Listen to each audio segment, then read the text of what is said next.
5 cinematic ideas you can shoot alone. Part 1. The solitude of the lens. The biggest lie in filmmaking is that you need a crew to be cinematic. We often use the lack of a team as an excuse for the lack of a story. We tell ourselves that until we have a cinematographer, a gaffer, and a sound mixer, our ideas aren't real films. But some of the most haunting, intimate moments in cinema happen in total isolation. Think of the silence in Cast Away, or the claustrophobic dread in Buried. These stories aren't cinematic because of the number of people on set. They are cinematic because of how the camera interacts with the environment. In previous videos, we explored where ideas come from, mining the subconscious and industrializing the way we think. But once you have the idea, the question changes from what to how. How do you capture it?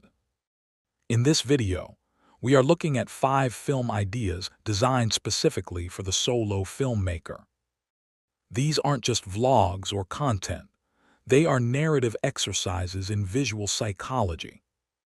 To make them work, we're going to introduce the first 2 tools in our film grammar toolkit, the rule of thirds and leading lines. Welcome to the power of the single frame. Part 2. The grammar of the void. But before we pick up the camera, we must understand that filmmaking is not a recording of reality. It is a manipulation of it. When you are alone, you are not just a cameraman. You are an engineer of human perception. You are using geometry to tell the viewer's brain how to feel.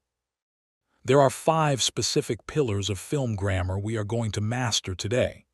The rule of thirds, leading lines, static composition, negative space, and the breaking of the pattern. The rule of thirds, the end of symmetry. The most common mistake of the amateur is the center-weighted frame. Our natural instinct is to place the important thing in the middle. But in cinema, symmetry often feels stagnant. It's too balanced. It offers no room for movement or tension. The rule of thirds is a psychological tool. By dividing the frame into a 3x3 grid, we create power points at the intersections. When you place a human eye or a flickering candle on one of these intersections, you are creating a dynamic imbalance. The viewer's eye has to work to find the subject, and that work creates engagement. It suggests that the world exists beyond the character, that there is room for the story to breathe or for a threat to enter. Leading lines, the visual funnel. The human eye is lazy. It wants to follow the easiest path. Leading lines are the director's way of paving that path. These aren't just literal lines. They are any linear element, the edge of a table, the shadow cast by a window, the seam of a floorboard, that points toward your focal point. Leading lines do 2 things. They create depth in a flat image, and they create inevitability. If all the lines in your frame point toward a dark doorway, the audience knows with a sense of dread that the story must go through that door. You are essentially trapping the viewer's gaze and dragging it where you want it to go. In solo filmmaking, where you often lack a moving camera to guide the eye, leading lines are the primary way you control the viewer's attention. The static frame, the theater of the still. When you are alone, you usually don't have a gimbal or a follow focus. You have a tripod. Many see the static frame as a limitation. I want you to see it as a stage. A static frame focuses the audience's attention on the smallest details. In a moving shot, we notice the energy of the movement. In a perfectly still, static shot, we notice the character's breathing, the way a dust mote floats, the subtle twitch of a finger. The static frame creates a pressure cooker effect. By refusing to move the camera, You refuse to let the audience escape the moment. Breaking the pattern, the narrative pivot.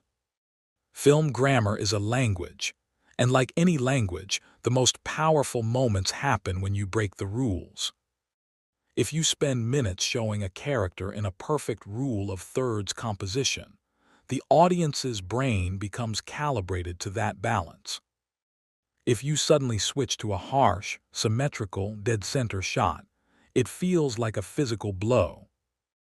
It signals that the logic of the mirror has changed.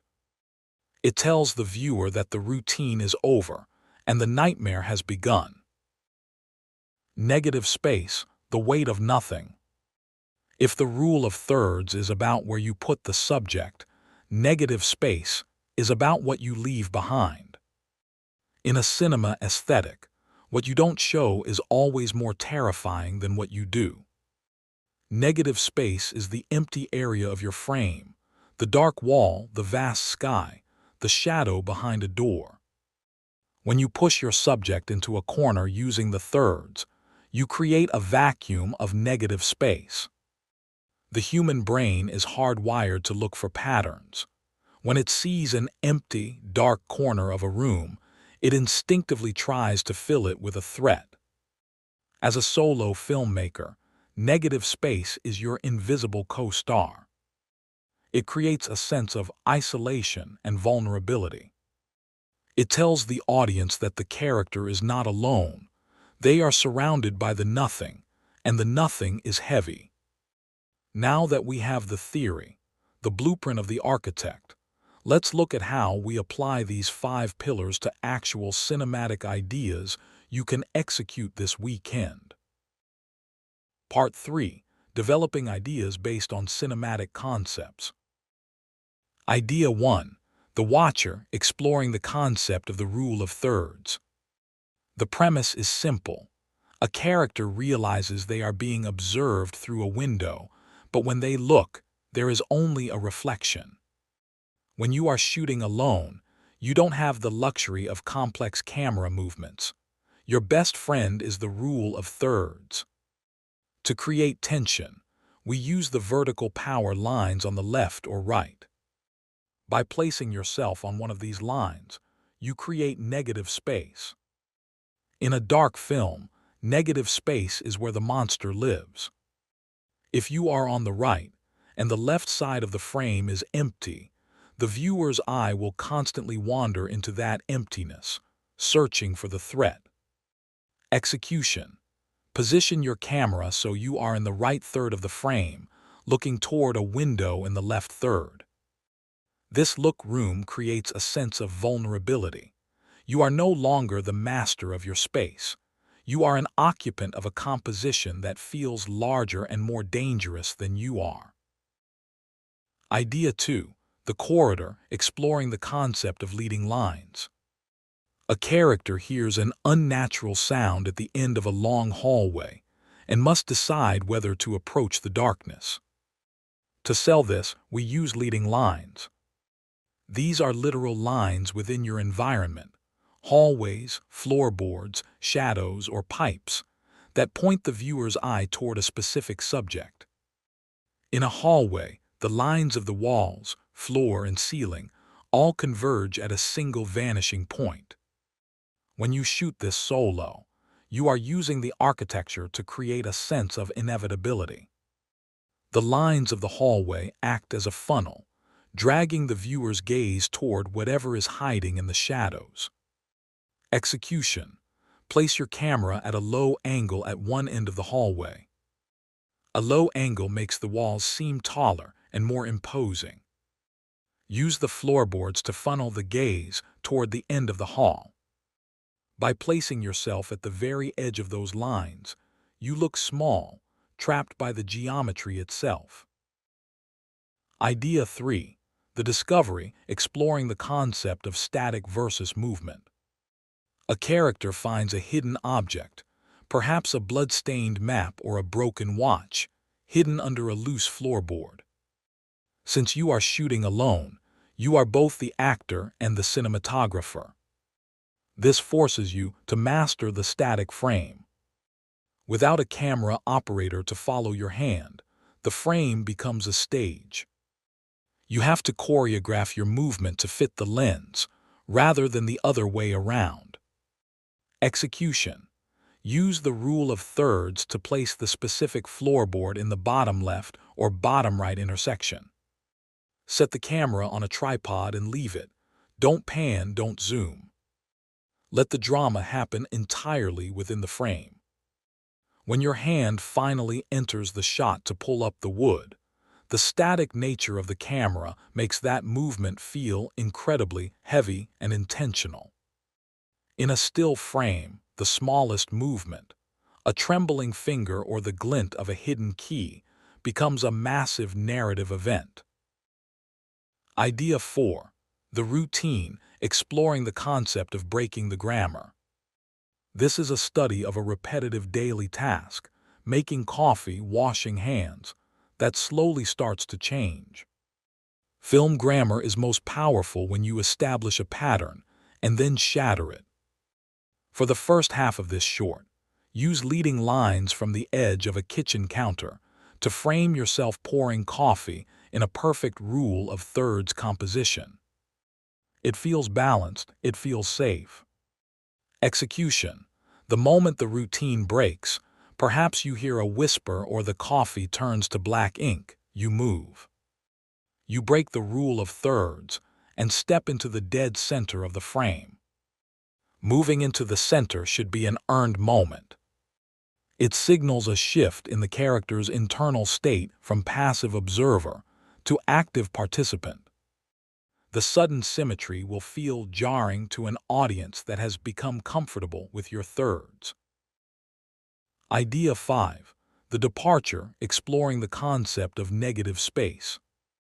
A character packs a single bag to leave a house they know they will never see again. This is an exercise in extreme negative space. Negative space is the area of the frame that is unoccupied by the subject. In the departure, we want the house itself to feel like it's swallowing the character. Execution. Use a wide shot. Place yourself in a tiny corner of the frame, surrounded by the shadows of the empty room. As you pack, stay in that corner. Finally, walk out of the frame entirely, but keep the camera rolling for 10 seconds after you are gone. The audience is left staring at an empty room, a frame full of negative space. This is the ultimate cinematic ending. The story continues, the atmosphere remains, even after the human element has vanished. Conclusion: the architect's eye. Film grammar isn't about following a set of rigid laws to be correct. It's about understanding human psychology and using geometry to trigger an emotional response. You don't need a crew of 10 to tell a story that lingers. You need a tripod, a grid, and an understanding of how lines and space can turn a mundane room into a cinematic landscape. The solitude of solo filmmaking isn't a limitation. It's your greatest creative asset. It forces you to look closer, to frame tighter, and to think more deeply about every inch of the screen. Pick one of these 5 ideas this weekend. Set your grid, find your lines. Stop waiting for a crew and start being the architect of your own vision. Go shoot something alone. If you enjoyed this video, consider leaving a like. It really helps the channel. And if you want to explore more sources of ideas for filmmaking, along with deep dives into storytelling and filmmaking techniques, make sure to subscribe.